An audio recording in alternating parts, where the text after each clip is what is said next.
Vous pensez venir vivre à Montréal? Aujourd'hui, on va parler de 5 raisons qui vont peut-être vous faire réfléchir un peu. Mais si vous êtes sûr que vous venez vivre à Montréal, cliquez en bas ici et abonnez-vous à notre chaîne. À chaque semaine, on produit du contenu différent. On va couvrir les quartiers, les écoles, le locatif, les achats d'immeubles. En fait, on va parler de tout. Si vous pensez vouloir déménager bientôt et que vous voulez nous parler rapidement, allez dans la description, cliquez sur le lien, prenez rendez-vous avec nous par téléphone, vidéoconférence ou en personne si vous êtes de passage. Ça va nous faire plaisir de vous rencontrer et de vous assister. Allons voir les 5 raisons, plus la 6e, pour réfléchir 2 fois avant de venir vivre à Montréal.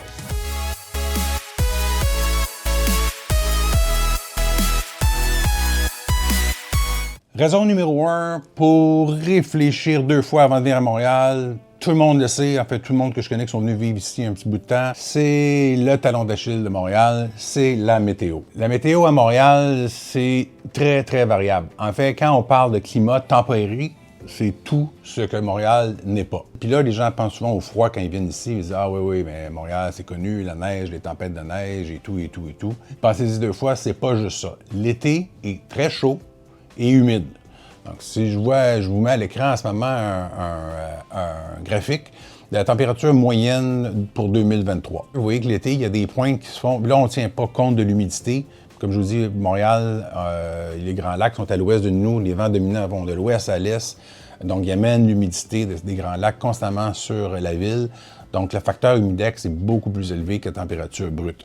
Mais vous voyez que l'été, entre le mois de, là on voit début juin jusqu'à fin septembre, on a des pointes qui vont jusqu'à 30 degrés Celsius. Les soirées sont de façon générale assez agréables, c'est rarement, c'est autour de 20-25 degrés. Mais là, vous regardez l'hiver, ben, on change quasiment de 60 degrés Celsius du positif au négatif. On a eu une pointe l'hiver dernier, près de moins 30 degrés. Des moyennes autour de moins 10. Mais encore une fois, vous rajoutez un peu d'humidité dans l'air, la sensation à la peau est un petit peu plus mordante. Ce qui est intéressant, par contre, c'est que si vous aimez faire des sports d'hiver, puis vous aimez des sports d'été, ben, ici, vous pouvez faire tout. D'un côté, vous avez des météos un peu extrêmes. Si vous n'aimez pas la chaleur, l'été peut être un peu pénible. Si vous n'aimez pas le froid, l'hiver va vous faire vous ennuyer de l'été. Mais si les extrêmes de température ne vous dérangent pas, et ce que nous, on aime ici comme Québécois, c'est le changement des saisons, parce qu'on a, c'est comme un buffet un petit peu, on a un peu de toutes les températures, ben, ça vous permet quand même de faire beaucoup d'activités sportives, puis de profiter d'activités très, très variées. Et c'est pas si long que ça, hein. L'hiver, finalement, nous qui est froid, c'est souvent mi-décembre à début mars. Fait que, à partir du 11 mars, les températures moyennes dépassent le 0 degré, puis la neige commence à fondre, puis le printemps revient, puis annonce un bel été à chaque année. Donc, c'est un cycle qu'on apprécie beaucoup. Mais c'est pas fait pour tout le monde. Raison numéro 2, pourquoi Montréal pourrait faire hésiter un plus qu'un? Nos routes. Nos routes sont dans un état... En fait, c'est une farce. Entre Québécois, entre Montréalais, je pense que tout le monde parle des fameux cônes oranges. Les cônes oranges, c'est... Il y en a même qui remplacent des fois l'emblème de Montréal par un cône orange. C'est incroyable. Depuis 20 ans, on est envahi par eux autres. Il y en a des milliers à Montréal, constamment. Les routes sont souvent fermées. Puis ce qui arrive à Montréal, c'est que avec les extrêmes de température, entre le chaud et le froid, ben, l'eau va dans le sol, elle gèle l'hiver, ça gonfle, ça casse la chaussée, il faut recommencer, refaire les travaux. Donc, nos cycles de réparation sont beaucoup plus rapides qu'ailleurs. On n'a pas bien entretenu pendant les années 70-80 nos infrastructures. Les gouvernements ont comme reporté le problème à plus tard. Et puis, là, on se retrouve avec une quantité de chantiers hallucinants en ce moment. Donc, ça prend un peu de patience. On pense que d'ici quelques années, ça va s'améliorer nettement. Je vous mets à l'écran présentement juste pour vous donner une idée, là, ça c'est Info Travaux, donc c'est un site web qui explique où les fermetures de routes sont. Vous voyez les petits tronçons ici en noir, donc ce sont des tronçons de route qui sont fermés, qui sont la responsabilité de la Ville de Montréal. On ne voit pas tous les tronçons d'autoroute parce que ceux d'autoroute sont faits par Transport Québec, c'est un autre site, mais vous voyez ici le tunnel qui passe en dessous de l'eau, qui est une des points d'accès importants de la Ville de Montréal. Bien, il est fermé présentement. Donc là, il n'y a pas d'indication, mais une voie ouverte, mais c'est catastrophique. Donc tout ce trafic-là qui rentre ou qui sort de la ville par ici, en ce moment redirigé vers les autres accès.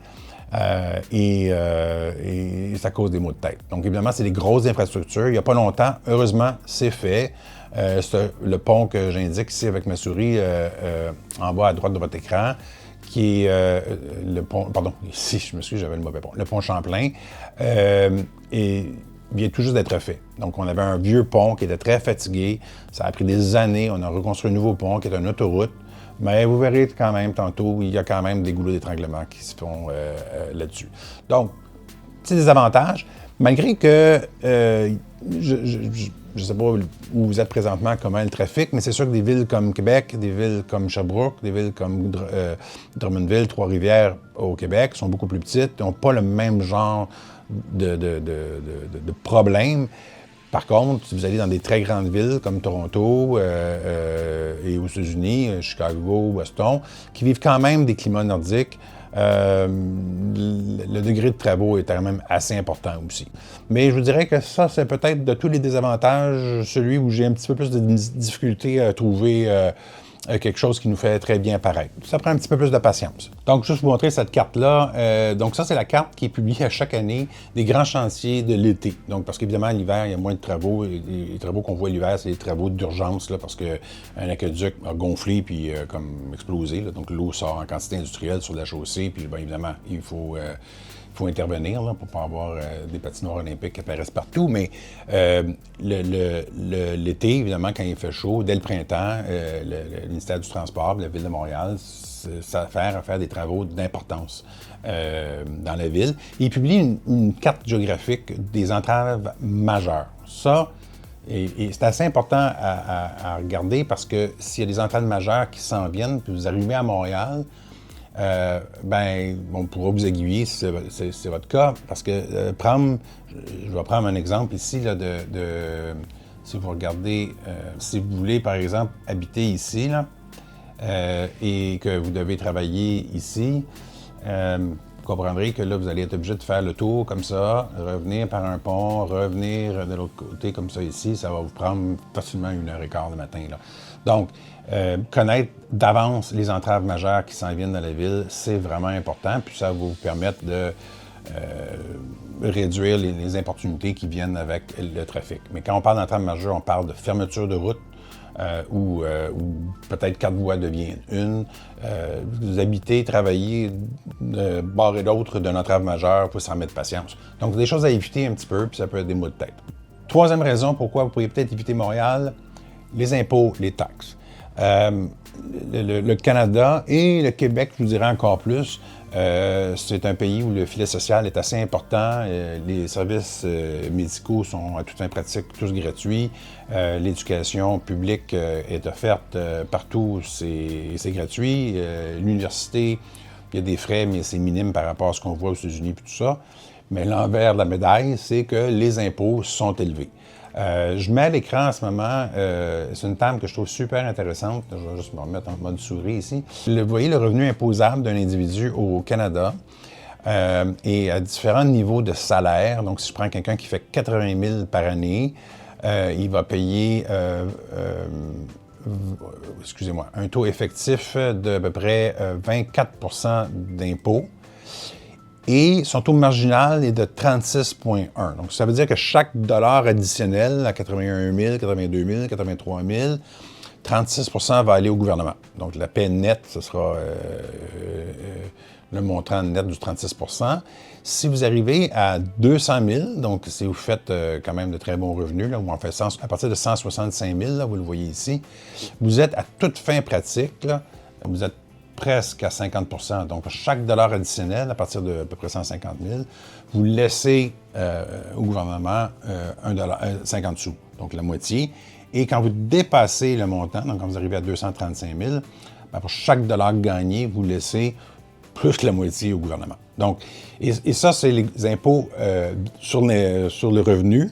À ça se rajoute, je vais me remettre en mode souris, vous voyez à l'écran ici, du site Wawa, là, qui est un site pour négocier son hypothèque. Ça vous permet de voir un peu les taux hypothécaires qui sont offerts au moment de filmer cette vidéo.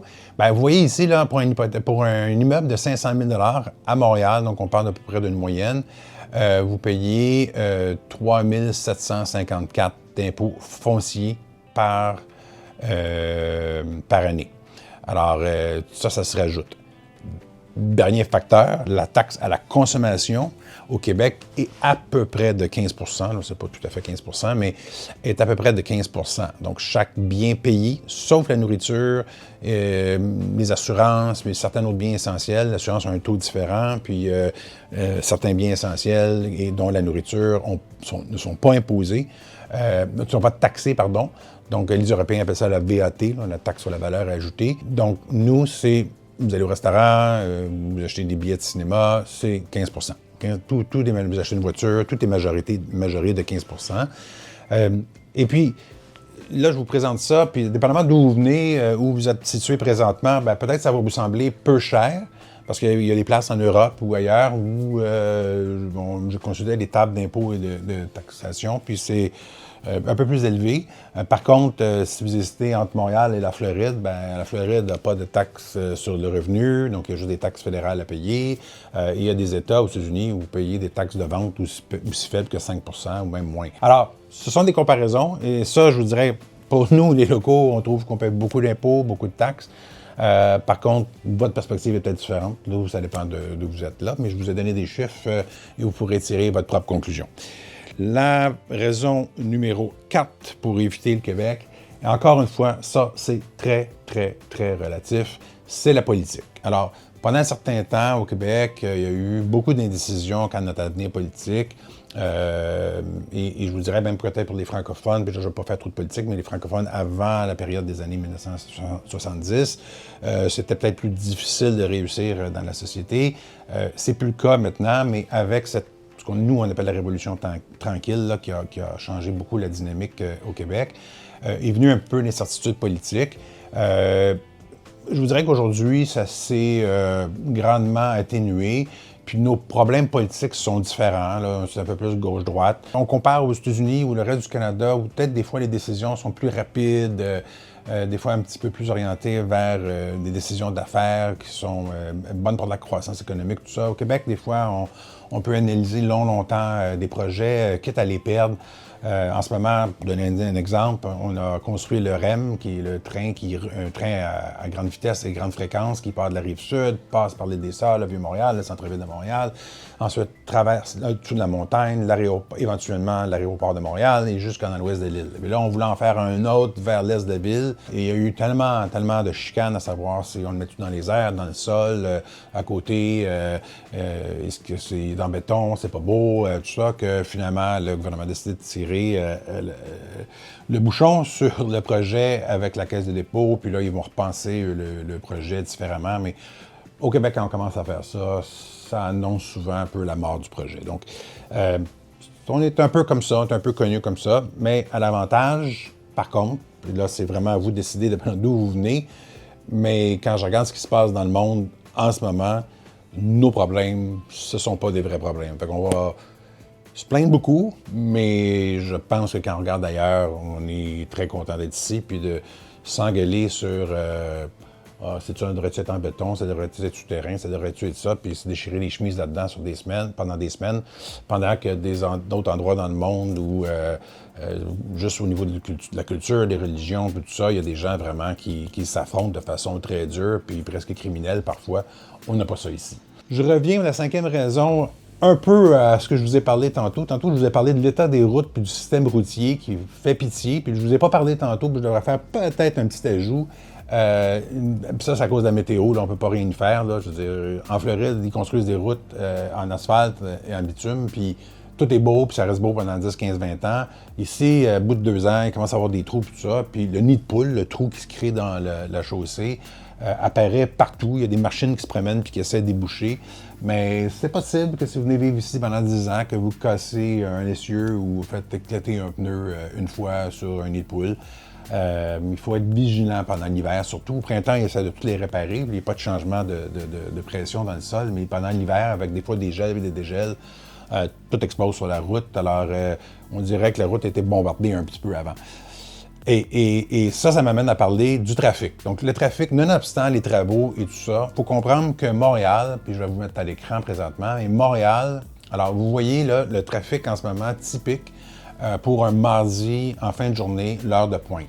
Évidemment, bon, tout le monde connaît Google Maps, donc vous savez que rouge, c'est du trafic, mais du presque noir, là, comme je fais, que j'encercle ici, ça, c'est de la misère, là. C'est de la misère hallucinante. Et le pont ici, qui a été tout frais rénové, le pont Champlain, qui était supposé être hyper fluide, ben, vous voyez qu'à l'embouchure, à l'arrivée, donc les gens, à 16 heures, le trafic flot vers l'extérieur de l'île.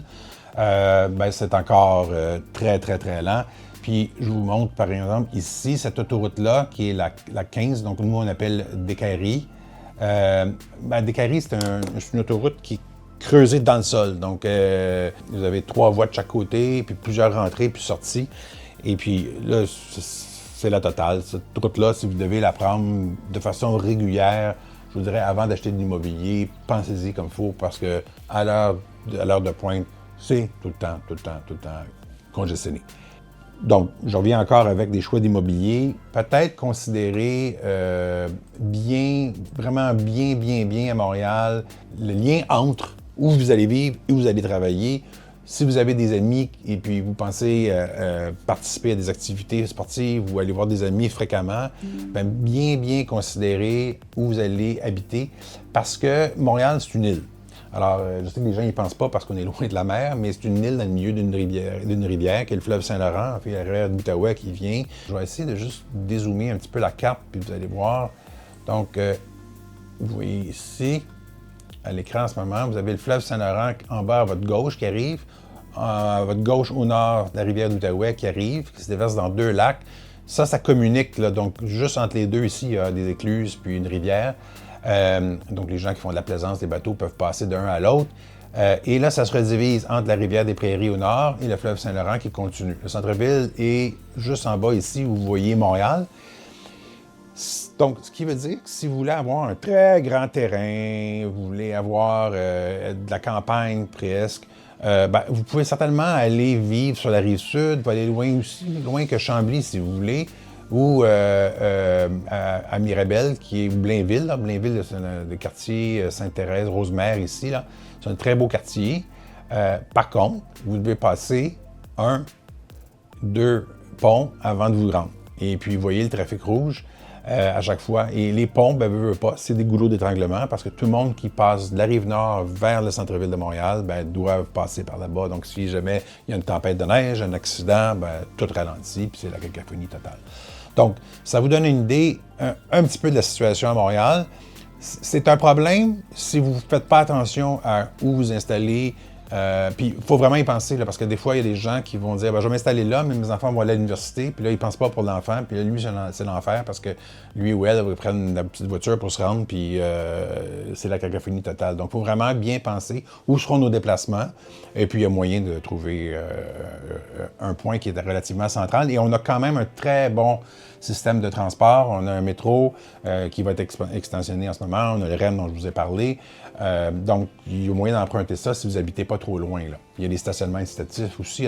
Il y a une kyriade de solutions, mais il faut juste y penser avant de le faire. Je vous ai rajouté un bonus, comme on fait toujours quand c'est un top 5.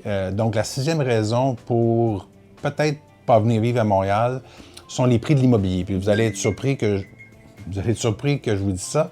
C'est parce que du courtier immobilier, puis évidemment, je connais le marché, puis Montréal ne semble pas si cher que ça, mais je pense que les prix à Montréal sont appelés à augmenter rapidement. Donc, si vous pensez venir vivre à Montréal, puis devenir locataire à long terme, je pense que ça vaut la peine de faire des analyses assez exhaustives parce que au Canada, donc je vous mets à l'écran en ce moment, un article du Journal de la Presse, qui est le journal francophone le plus lu à Montréal, là, ou en tout cas un de ceux qui est le plus lu. C'est une chronique tout à fait récente, ça, donc je pense qu'il date l'automne dernier. Un déficit prévu de 1,2 million de logements. Et je vous résume l'article un peu. C'est la SCHL, qui est un organisme fédéral, publié un article, une analyse en ce moment, que la façon, et le groupe Desjardins avait fait une étude dans ce sens-là aussi, qui expliquait que d'ici 2030, c'est dans 5-6 ans, là, c'est c'est bientôt. Il va manquer au Canada 3,5 millions de logements et 1,2 million au Québec. Alors, comme je vous disais tantôt, on n'a pas des vrais problèmes, puis l'économie va plutôt très bien. Je ne sais pas si c'est le froid qui garde le gros des problèmes loin de nous, mais qui nous fait apprécier la paix. Mais il y a une demande d'immigration énorme en ce moment au Canada. Le Canada se permet de choisir ses immigrants, et comme il y a une pénurie de main-d'œuvre, en ce moment, l'immigration rentre à plein régime. Et il y en a eu, au dernier trimestre 2023, 400 000 sur une population de 40 millions. C'est énorme pour une période de 3 mois. Et à ce rythme-là, en ce moment, le Canada le Canada va croître de presque 1 million d'habitants par année dans les prochaines années si les politiques sont maintenues, l'immigration. Mais le problème, c'est qu'aujourd'hui, il y a à peine assez de logements pour loger tout le monde. Et vous donner une idée, dans l'article, je pense qu'on voyait, à Montréal, à cause de la hausse de taux et toutes sortes d'autres facteurs, il devrait se construire par année, en moyenne, 40 000. Vous voyez, l'an dernier, il s'est construit 35 000 propriétés.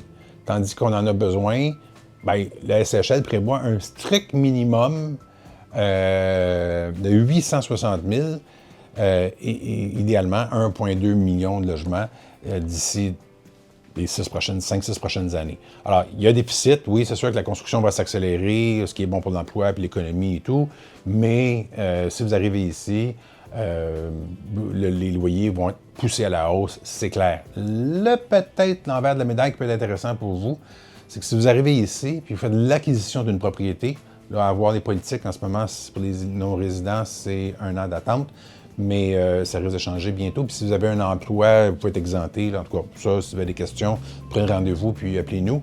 Mais si vous arrivez ici, vous achetez une propriété, je vois mal comment que la structure de l'offre et la demande, l'immobilier ne va pas augmenter substantiellement en valeur. Il faudrait que le Père Noël nous amène 1 million de logements du jour au lendemain, mais vous savez comme moi que construire des tours à condos, ça prend des années à partir du début du projet jusqu'à la livraison. Je pense pas qu'on va s'en sortir. Donc, il va y avoir, malheureusement, pour les gens qui vont acheter dans 5, 6, 7 ans, il risque d'avoir une inflation importante des prix de l'immobilier au Canada. Alors voilà, ça fait le tour des raisons pour lesquelles vous devriez peut-être réfléchir 2 fois avant de venir à Montréal s'il y a quelque chose qui vous irrite là-dedans. Moi, je pense qu'on a un envers de la médaille pour chacune des raisons qui vaut quand même le coup, mais évidemment, je suis un peu biaisé.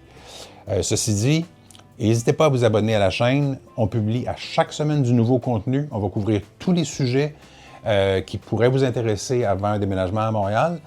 Et si jamais vous voulez nous en parler parce que c'est pressant et vous ne voulez pas attendre les 12 prochaines vidéos, demandez un rendez-vous, juste à cliquer sur le bouton en bas et ça va nous faire plaisir de vous parler, soit au téléphone, soit en vidéoconférence, ou si vous êtes ici ou vous êtes de passage, on va prendre un rendez-vous, puis on peut s'asseoir au bureau ou faire le tour des quartiers avec vous et vous donner beaucoup plus d'informations qui vont vous intéresser selon vos besoins précis à vous.